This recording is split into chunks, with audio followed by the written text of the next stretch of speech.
Assalamualaikum warahmatullahi wabarakatuh.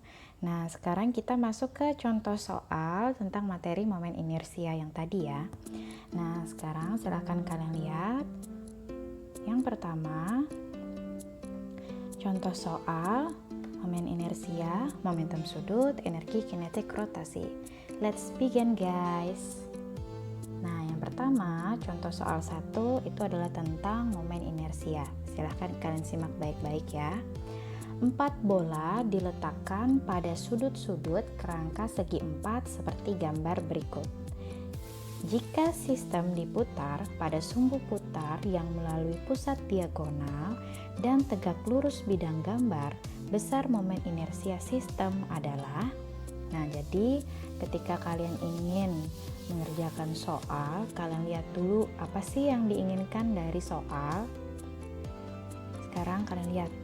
Di sini yang ditanya adalah besar momen inersia. Nah, sekarang kalau besar momen inersia dan ternyata di gambar bendanya ada 1, 2, 3, 4. Oh, berarti momen inersia total. Sehingga rumus yang akan kita pakai nanti adalah I total sama dengan M1 kali R1 kuadrat ditambah M2 kali R2 kuadrat ditambah M3 kali R3 kuadrat dan seterusnya.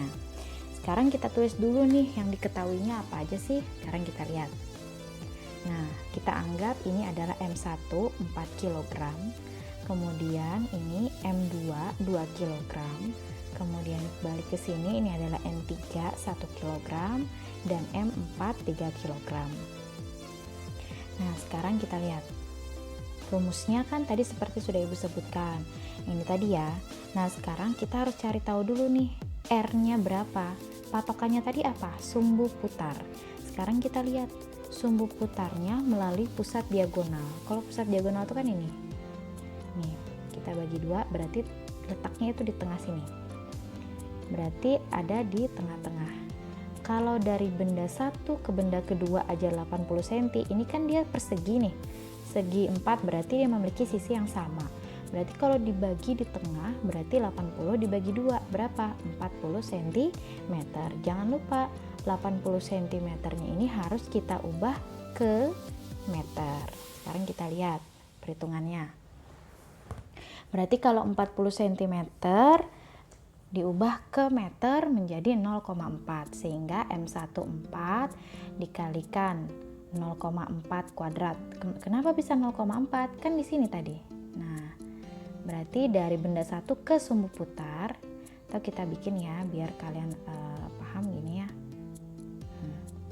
Berarti kan sumbu putarnya tuh di sini. Nih. Nah, berarti dari sini ke sini itu 40 ya, 40 cm. Berarti kalau kita ubah menjadi meter berarti 0,4 sehingga di sini 4 dikali 0,4 kuadrat ditambah 2 kan ke sini juga 40 ya karena kan dibagi 2 berarti 0,4 kuadrat ditambah 1 kali 0,4 kuadrat ditambah 3 kali 0,4 kuadrat. Hasilnya adalah seperti ini. Nih, silakan kalian simak.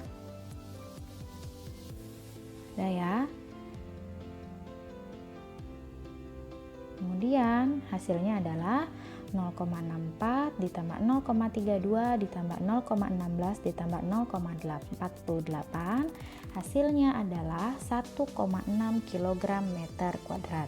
Jadi momen inersia ketika sumbu putarnya berada di pusat diagonal itu adalah 1,6 kg meter kuadrat.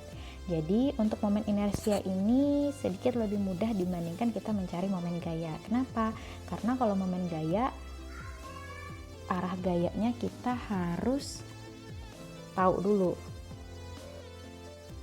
Oke, sekarang kita contoh soal yang kedua, yaitu hubungan antara momen gaya dan momen inersia. Perhatikan soalnya. Jika jari-jari katrol adalah 20 cm, tentukan besarnya gaya F tersebut. Gunakan momen inersia katrol I sama dengan setengah mr kuadrat. Nah, ini gambarnya. Katrol ini kita anggap sebagai silinder pejal. Jadi rumusnya adalah setengah mr kuadrat. Nah, diketahuinya adalah R sama dengan 20 cm sama dengan 0,2 meter. I-nya berarti setengah mr kuadrat, yang ditanya adalah F. Torsi sama dengan I dikali alfa, itu adalah hubungan antara gaya dan momen inersia.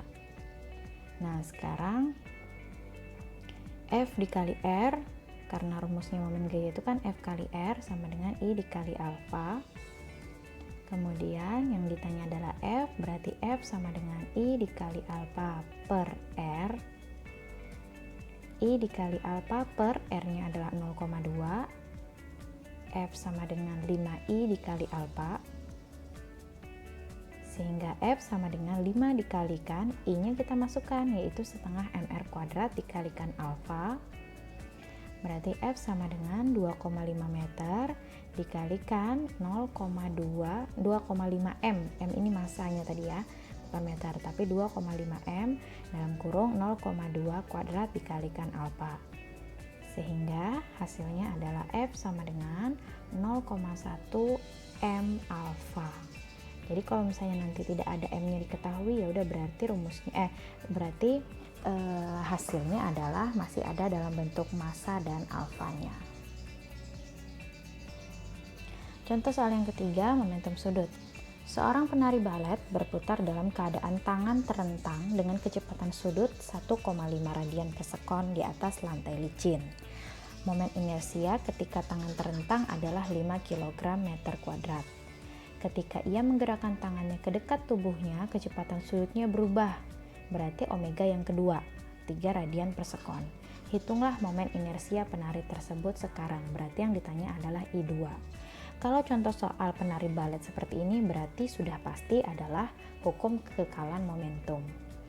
Yang diketahuinya sudah, yang ditanya adalah I2, maka jawabannya adalah L1 sama dengan L2, I1 kali omega 1 sama dengan I2 kali omega 2, 5 dikali 1,5 sama dengan I2 kalikan 3, maka I2 sama dengan 7,5 dibagi 3, berarti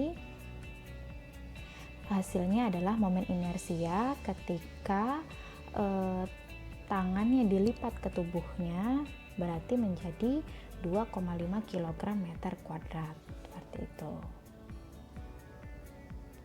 Contoh soal yang terakhir, silahkan kalian lihat. Sebuah silinder pejal. Oh, silinder pejal berarti ini ya. Kalian cari berapa sih momen inersia silinder pejal, rumusnya apa? Bermassa sekian, berjari-jari, bergerak dengan kecepatan sambil berputar. Tentukan energi kinetik silinder. Nah, massanya 5 kilo, R-nya 0,1. Kalau misalnya kecepatan, lihat satuannya, kalau meter per sekon berarti dia kecepatannya pada gerak translasi atau pada gerak lurus, berarti dia adalah V. Tapi kalau nanti kecepatan dalam satuan radian per sekon berarti dia omega. Itu adalah salah satu kalian menganalisis bagaimana mengetahui apakah dia V atau omega. Jadi lihat satuan. Yang ditanya tentukan energi kinetik silinder. Berarti yang ditanya adalah eka gelinding. Kenapa? Karena dia bola, kemudian bergerak sambil berputar. Di sini kan kata-katanya sambil berputar, berarti otomatis eka gelinding. Yang pertama kalian cari momen inersia silinder pejal. Oh, silinder pejal itu rumusnya adalah setengah mr kuadrat. Kalian masukkan rumusnya. Dapatnya adalah 0,025. Kemudian yang kedua, kecepatan sudutnya dulu yang kalian cari. Nah, kecepatan sudut rumusnya adalah omega sama dengan V dibagi R. V-nya berapa sih? Oh, 30. R-nya berapa sih? Oh, 0,1. Dapatnya 300 radian per sekon. Berarti omega atau kecepatan sudut adalah 300 radian per sekon. Nah, kemudian baru kalian cari energi gelindingnya, energi kinetik gelindingnya. Berarti setengah mv kuadrat ditambah setengah I kali omega kuadrat. Kalian masukkan angkanya, dapatlah hasilnya menjadi 3375 Joule. Jadi ketika kalian mengerjakan soal, kalian harus tahu dulu pertanyaannya ini seperti apa, kemudian kalian tulis diketahuinya apa. Jangan lupa satuan harus diubah ke sistem satuan internasional atau SI. Demikian contoh soal dari Ibu. Jika ada yang masih kurang dipahami, silahkan bertanya. Terima kasih. Wassalamualaikum warahmatullahi wabarakatuh.